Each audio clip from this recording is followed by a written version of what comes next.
Hello friends, क्या हाल चाल है। आई थिंक आप लोग ठीक हो गए। तो दोस्तों, आज मैं आपके लिए यहाँ पर एक बहुत ही इंटरेस्टिंग वीडियो लेके आया हूँ। तो जैसे कि आप लोगों ने आज थंबनेल देख ही लिया होगा और थंबनेल देख के ही आपने इस वीडियो पे क्लिक भी किया होगा।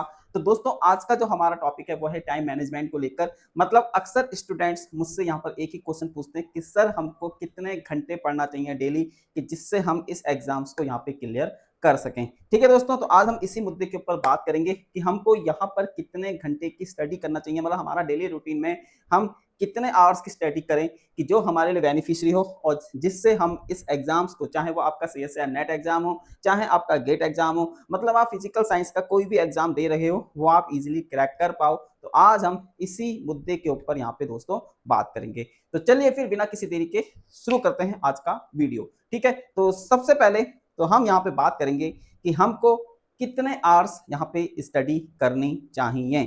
ठीक है, तो आज हम दोस्तों इसी के ऊपर यहाँ पे आज बात करने आए हैं।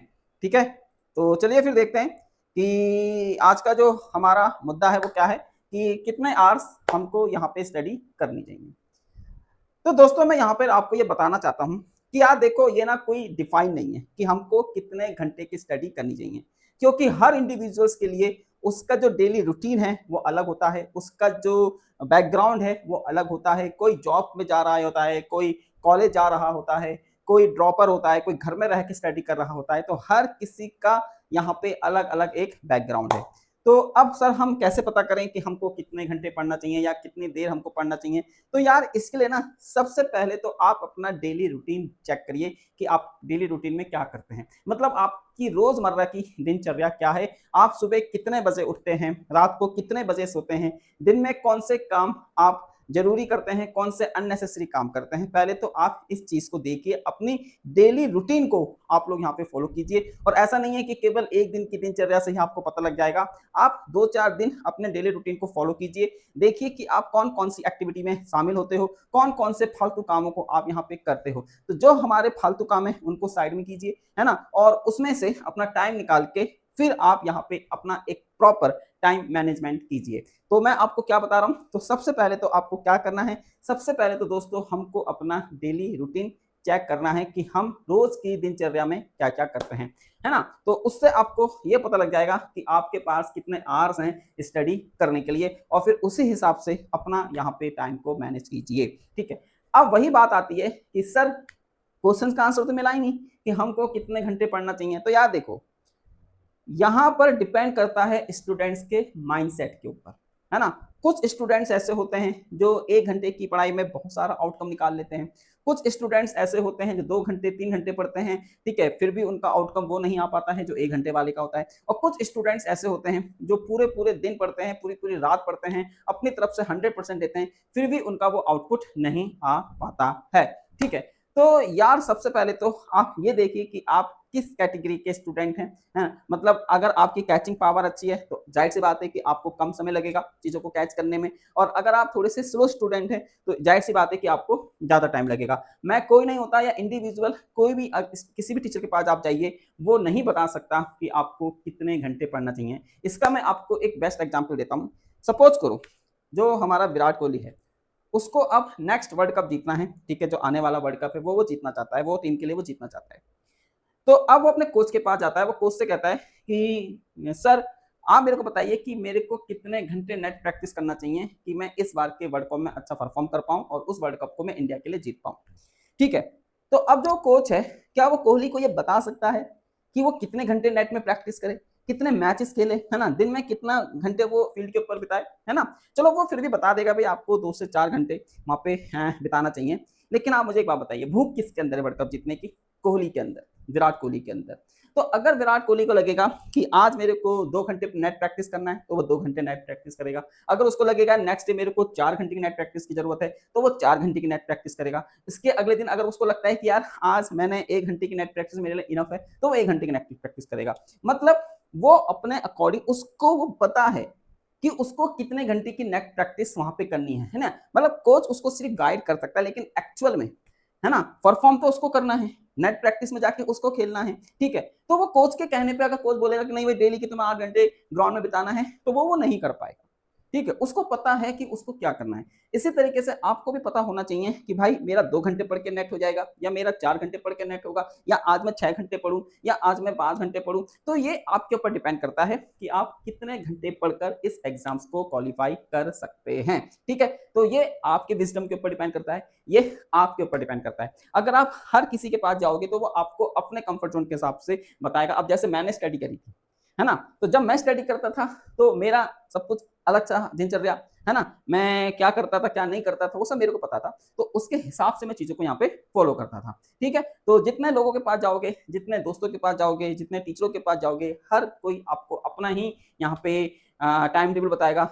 वो जो करके बैठ चुके हैं, वही आपको वो बताएँगे, ठीक है? और हो सकता है कि आप उनके साथ मतलब सिंक्रोनाइज़ ना कर पाओ, है ना? आपका उनका रेजोनेंस ना बन पाए, तो दिक्कत में आप आ जाओगे, ठीक है दोस्तों? अब यार इसके लिए ना आपको अपना 3-4 दिन का डेली रूटीन फ़ॉलो करना है और फिर उसके बाद आपको एक वीकली, मैं ज़्यादा बड़ा टाइम टेबल नहीं कह रहा, आपको यहाँ पर एक वीकली टाइम टेबल बनाना चाहिए। तो जैसे कि ये है हमारे पास एक वीकली टाइप आपका टाइम टेबल है ना? तो इस टाइप का आप एक वीकली टाइम टेबल बनाइए, है ना? Sunday, Monday, Tuesday, Wednesday, Thursday, Friday, Saturday, है ना? यहाँ पे आप रखिए और उसमें आप देखिए कि आप सबसे पहले तो आप देखिए कि आप रात में सोते कितने बजे हैं, सुबह उठते कितने बजे हैं, है ना? मैंने देखा है कि स्टूडेंट्स क्या करते हैं कि जोश-जोश में सुबह 5 बजे से टाइम टेबल बना लेते हैं, है ना? उनको लगता है कि यार मैं सुबह 5 बजे उठ के पढ़ना शुरू कर दूँगा। अब मान लीजिए आपकी हैबिट सुबह 7 बजे उठने की है या साढ़े 7 बजे उठने की है, तो मैं आपको सही बता रहा हूँ, अगर आप सुबह 5 बजे का टाइम टेबल बना भी लोगे ना, तो आप मुश्किल से उससे 3 से 4 दिन फॉलो कर पाओगे क्योंकि आपकी जो शरीर है, जो आपका बॉडी है, वो हैबिचुअल हो चुका है सुबह साढ़े 7 बजे 8 बजे उठने का, ठीक है? तो आप 3-4 दिन उस टाइम टेबल को फ़ॉलो कर भी लोगे, लेकिन वो हैबिट में नहीं आ पाएगा, वो प्रैक्टिस में नहीं आ पाएगा। तो सबसे पहले तो आप ये देखिए कि आप सुबह उठते कितने बजे हैं और उसके बाद अपना टाइम टेबल बनाना स्टार्ट कीजिए। और ऐसा नहीं है कि आपने एक टाइम टेबल बनाया तो उसी के ऊपर आप डिपेंडेंट हो। आप ना 3 से 4 टाइम टेबल बनाइए और देखिए किसको आप ईज़िली फ़ॉलो कर पा रहे हो, किसको आप स्ट्रिक्टली फ़ॉलो कर पा रहे हो। जो टाइम टेबल आप ईज़िली फ़ॉलो कर पा रहे हो, स्ट्रिक्टली फ़ॉलो कर पा रहे हो, जिसके आप ऊपर कंसिस्टेंट होके काम कर पा रहे हो, उसको फिर एग्ज़ाम तक फ़ॉलो कीजिए। है ना? लोग क्या करते हैं, एक ही टाइम टेबल बनाते हैं, फिर वो उनसे फॉलो नहीं हो पाता और वो उसको छोड़ देते हैं। ठीक है? तो सबसे पहले तो अब आपको ये डिसाइड करना है कि आपका टाइम टेबल क्या होना चाहिए। तो मैंने आपको क्या बताया कि सुबह आप कितने बजे उठते हैं ये देखिए। उसके बाद फिर 1 आध घंटे आप फ्रेश होने में, ब्रेकफास्ट करने में जो भी आप करते हैं वो करिए। उसके बाद आप पढ़ने बैठ जाइए और दिन के 3 बुक आपको पढ़नी है भाई। है ना? ये नहीं है कि एक ही सब्जेक्ट आप पढ़ते हैं। देखो एक सब्जेक्ट पढ़ने से क्या प्रॉब्लम होती है ना कि हमारा जो माइंड है वो एक ही सब्जेक्ट के ऊपर स्टक हो जाता है। अब मान लीजिए आप पूरे दिन भर मैथमेटिकल फिजिक्स पढ़ रहे हैं। है ना? पूरे दिन आपने मैथमेटिकल फिजिक्स पढ़ा, सुबह उसकी प्रैक्टिस करी, दिन में न्यूमेरिकल करे, फिर आपने थ्योरी पढ़ी, तो फिर आप उसी में अटके रह जाओगे। अगर आप 3 सब्जेक्ट पढ़ोगे, चलो 3 नहीं पढ़ पा रहे, आप 2 सब्जेक्ट पढ़ो, तो उससे क्या होगा ना कि आपका माइंड स्विच होगा। ठीक है? आप एक सब्जेक्ट मैथमेटिकल पढ़ लो, एक क्लासिकल पढ़ लो, तो आपका माइंड भी स्विच होगा। आप 2 तरीके से सोचोगे।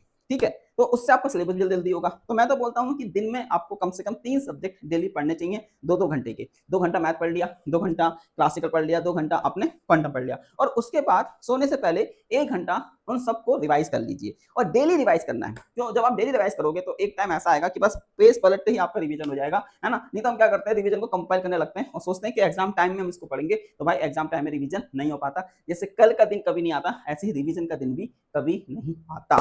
तो मैंने आपको क्या बताया दोस्तों कि सबसे पहले तो आप अपना डेली रूटीन चेक करिए। उसमें आप देखिए कि कौन से काम आपके लिए नेसेसरी हैं, कौन से काम आपके लिए अननेसेसरी हैं। जो अननेसेसरी काम है उनकी लिस्ट बनाइए और उनको बाहर कीजिए। जैसे मम्मी ने आपसे बोला कि जा बेटा धनिया ले आ, है ना? जा यहाँ से चला जा। तो मतलब काम ज़रूरी है ना? लेकिन इसके लिए आप टाइम निकाल सकते हो। ऐसा नहीं कि पढ़ाई छोड़ के आप जा रहे हो, ठीक है? तो आप एक हर चीज़ का ना एक प्रॉपर टाइम टेबल बनाओ कि भाई इतने बजे मैं मार्केट जाऊँगा, ये काम मैं निपटाऊँगा। पढ़ते समय मैं अपने आप को डिस्टर्ब नहीं करूँगा, क्योंकि क्या होता है ना जब पढ़ते समय जब आप डिस्टर्ब हो जाते हो तो और सब्जेक्ट को भी फिर डिस्टर्ब करता है। और एक चीज़ का ध्यान रखें कि जैसे मैंने आपको बताया कि आपको दिन में 3 सब्जेक्ट पढ़ने हैं, तो जैसे आपने सुबह मैथमेटिकल फिजिक्स लगाया कि सुबह आप 9 बजे पढ़ने बैठे मैथमेटिकल फिजिक्स और 11 बजे तक आप पढ़ रहे हो। तो उस टाइम पे सिर्फ आपको मैथमेटिकल फिजिक्स ही पढ़ना है। जैसे स्कूल में पीरियड लगते थे ना कि भाई सुबह इंग्लिश का पीरियड है, इतने बजे, फिर इतने बजे हिंदी का होगा, इतने बजे फिजिक्स का होगा, इतने बजे केमिस्ट्री का होगा, इतने बजे इसका होगा, तो वो उसी टाइम पे होता था। तो ऐसे ही अगर आपने मैथमेटिकल फिजिक्स के समय अगर आपने पढ़ाई नहीं की है, तो फिर आप अपने आप को पनिश कीजिए, मतलब आपको उसकी जगह पे कोई और सब्जेक्ट नहीं पढ़ना है, ठीक है? वो टाइम आपने अपना